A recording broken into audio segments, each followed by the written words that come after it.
Whenever we recruit kids, I never think in terms of numbers or, what they're going to be able to do statistically. I really don't. It's not, I don't know why I'm just not wired that way. Like, I don't look at it and say, this is what I project for this player. I don't. I try to just measure it in terms of what I think they can do to help us win. Can this kid be a building block towards winning a national championship? Can this kid be somebody that, over a period of 4 years can help us do this? And can we get them to a certain level, whatever? So numbers, whatever, they be points or rebounds, assists, steals. Those are just kind of things that accumulate over a period of years, but it's not anything that I ever give any thought to, because you never know. You just never know. I've been surprised both ways. Been surprised by kids who I thought would come in here and be, unbelievably productive stat-wise, and they weren't. And then kids that came here and were just,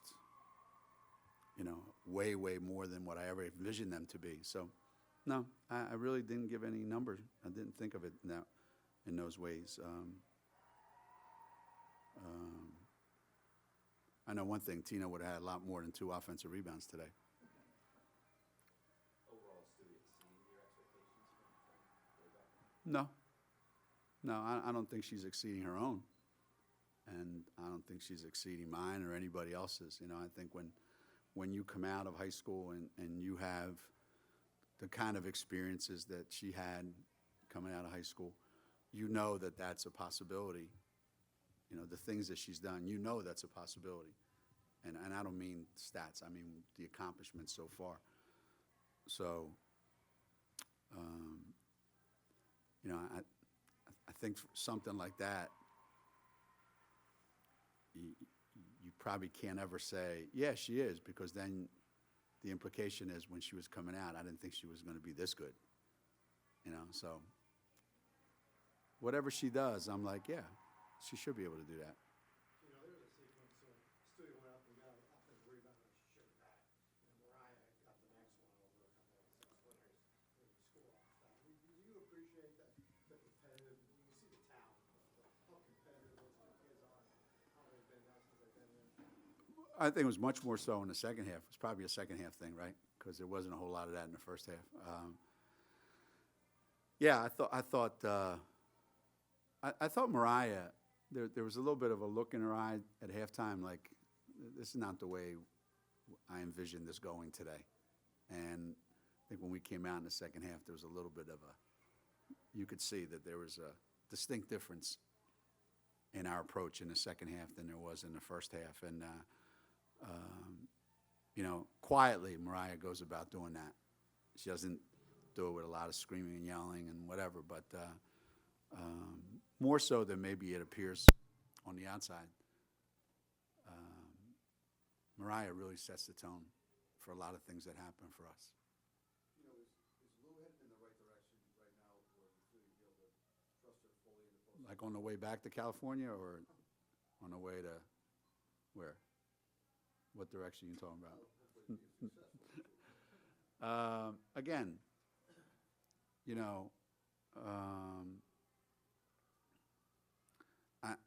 like the game, I think the game was scheduled at 12. So I think halftime, whenever halftime happened, maybe at 1. So she didn't change her clock from Tulsa, but eventually she joined the rest of us. And the second half, she was better. I think the biggest thing with freshmen in general, Lou in particular, is there's a certain sense of urgency that you have to learn to play with. And that means every possession. Now, is that realistic? I don't know. Maybe not. But I like to think that it can be accomplished. And,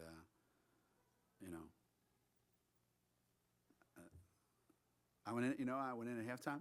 It's funny.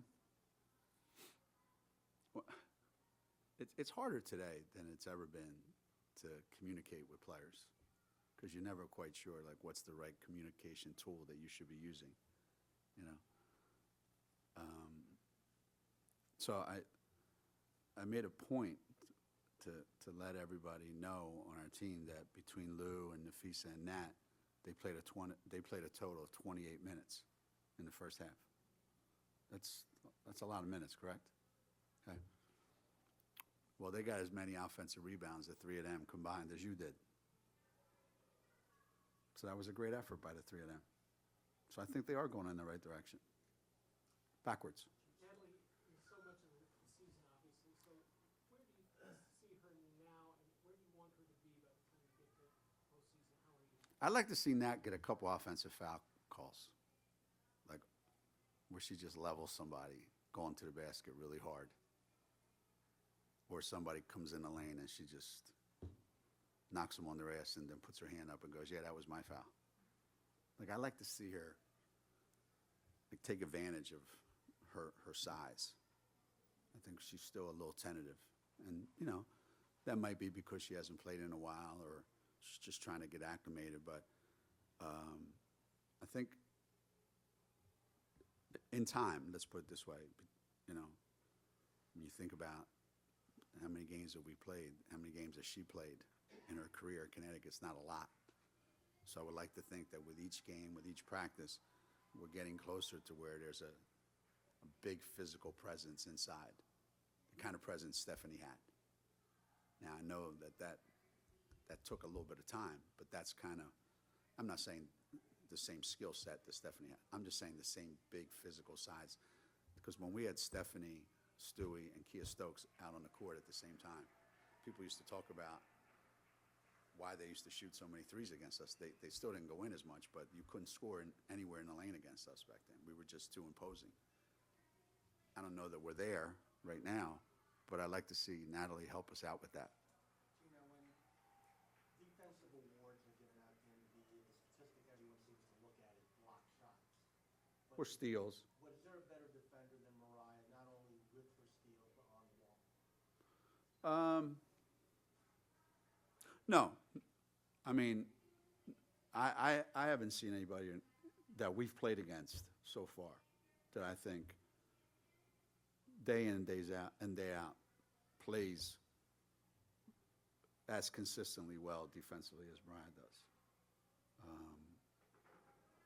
And I think she should take more chances. I think she's a little too conservative. I'd like to see her even be more aggressive, but I haven't seen anybody better.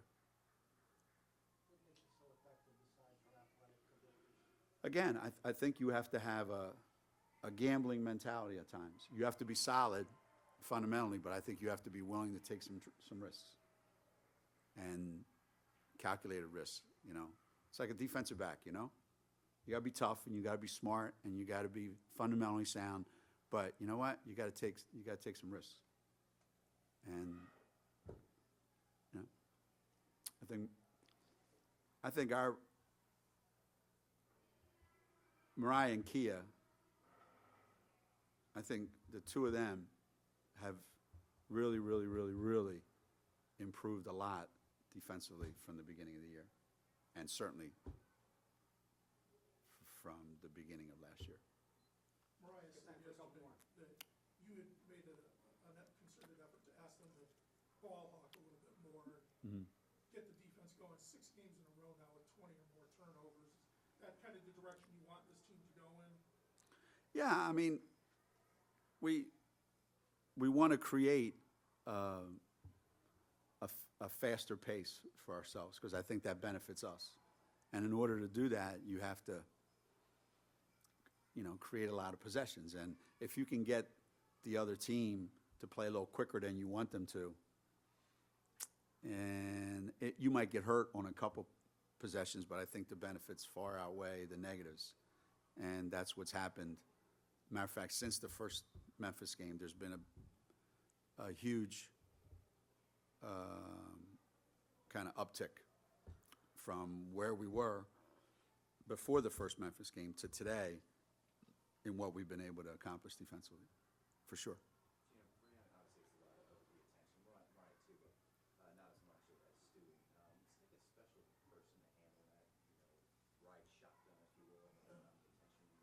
For who? For Mariah. For Mariah? Yeah. Yeah, you know, I think anytime you have a big kid that plays a lot and they rebound, they block shots, they score in the lane, they contribute so many ways. They dominate the attention because they're all over the box score, you know? They're everywhere. So that's, you know, that was Maya, that was Tina to a certain extent. That was, you know, that happens. That happens a lot. Point guards, a lot of times they don't put up the kind of numbers that makes everybody, you know, say, wow. So if she was on the team by herself, without Stewie, her numbers might be greater, but we might not have as many wins. So I think Mariah has struck a pretty good balance. And again, same question I would answer with Raj. I would say she should be even more aggressive offensively. She should look to score more often. I've really kind of, like, she'll come down the floor and she'll have a one-on-one with somebody and she'll pull it out to kind of get us organized. And I'm like, let's go. That's the kind of stuff I wanted you to do when you were a freshman. I trust you now. All right, last question. XL, 12,000. It's great, wasn't it a great crowd? It was good. I mentioned that to the coaches. I said, wow, because you know you look up at the upper levels and you know, game time has so much to do with, you know, attendance figures. You know, Saturday at noon, weather's nice. You know, that's when you like playing here, when you get that kind of a crowd. Because it really makes a difference. And but at the same time, I'm glad that we're going back to Gamble now for a while. We need that, you know.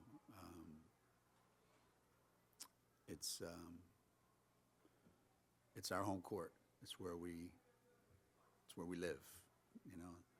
And I'm sure that, you know, the students be happy that we're back, and I know the players are happy to not have to get on another bus or stay in a hotel in some cases. So for the last one, I think it was a good one. It was a great crowd. I'm really appreciative of that, and I know the players are as well. It's not 113,000 like Michigan Stadium, but it's still pretty damn good, huh?